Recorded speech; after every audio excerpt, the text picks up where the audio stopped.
कि पंजाब हरियाणा हाईकोर्ट में जब इस पूरे इलेक्शन प्रोसेस का वीडियो पहुंचेगा और ऑनरेबल जजेस अपनी आंखों से खुद देखेंगे कि कैसे भाजपा के माइनॉरिटी विंग के एक पदाधिकारी जो प्रिसाइडिंग अफसर बने अपने ही पेन से निशान लगा लगाकर बैलेट पेपर को अवैध घोषित कर रहे हैं, ये सारी चीजें जब हाईकोर्ट के सामने आएंगी तो हाईकोर्ट अवश्य कार्रवाई करेगा।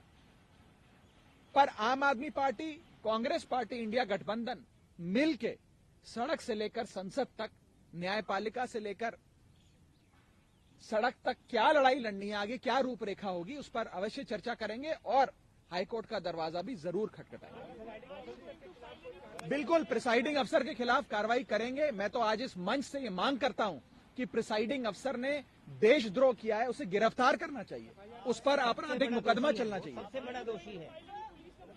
जरूर हम कंप्लेंट भी करेंगे, कार्रवाई की मांग भी करेंगे और सिर्फ कार्रवाई की नहीं, उनकी गिरफ्तारी की मांग करते हैं। लोकसभा के चुनाव आ रहे हैं तो चंडीगढ़ सीट भी आम आदमी पार्टी के साथ मिलकर लड़ेंगे। See, this is not a setback for one coalition, one alliance or one party. It is a setback for India's democracy. And as a Democrat, as somebody who believes in India's democracy, we are aggrieved, we are hurt, and we are flabbergasted, we are worried as to what will happen in the upcoming 2024 polls. If BJP can resort to such low levels, stoop to such low levels and commit forgery, illegality, and something that should even be labeled as an act of sedition, then BJP can go to any level to rig the election process and to indulge in every possible electoral fraud and electoral malpractice. And in fact, we would even request the High Court when the matter goes there to ensure and to direct that a proper inquiry be conducted into the entire conspiracy as to who all were the partners in it, and action should be taken against all of them. देखिए, हम ये मांग करते हैं और हम कल high court में भी इस दलील को रखेंगे कि पहले जो आज इलेक्शन एक इलीगल इलेक्टोरल फ्रॉड हुआ जो है उसे सेट असाइड किया जाए।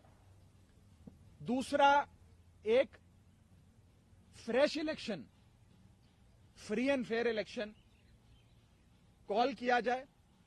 और तीसरा, पंजाब हरियाणा हाईकोर्ट के द्वारा अपॉइंटेड एक रिटायर्ड हाईकोर्ट जज को प्रिसाइडिंग अफसर बनाकर पूरे इलेक्शन प्रक्रिया फिर से कराई जाए, ताकि इस बार कोई बीजेपी का पदाधिकारी प्रिसाइडिंग अफसर बनकर अपने ही हाथों से इंक लगाकर वोटों को अवैध यानी कि इलीगल घोषित ना करे और फ्री एंड फेयर इलेक्शंस हो। फ्री एंड फेयर इलेक्शंस और डेमोक्रेसी भारत के संविधान के बेसिक स्ट्रक्चर का हिस्सा है। अगर इस प्रकार से फ्री एंड फेयर इलेक्शंस और डेमोक्रेसी को समाप्त किया जाएगा तो ये भारत के संविधान पे चोट है। मुझे पूरा विश्वास है कि ऑनरेबल कोर्ट इसका संज्ञान लेकर उचित कार्रवाई इस विषय में अवश्य करेंगे। Thank you.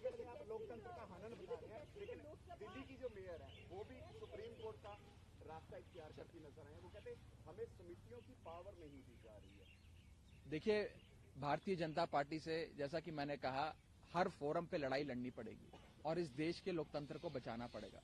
हम दिल्ली में भी लड़ाई लड़ते हैं, हम चंडीगढ़ में भी लड़ाई लड़ेंगे, पर इतना ही कहना चाहता हूं कि अंत में जीत सत्य की होती है। कोई फ्रॉडस्टर नहीं जीतता, कोई इंपोस्टर नहीं जीतता, कोई देशद्रोही अंत में नहीं जीतता। इंडिया जीतेगा, इंडिया गठबंधन जीतेगा, ये मैं आपको पूरे विश्वास से कहना चाहता हूं। I please don't ask such question. Thank you.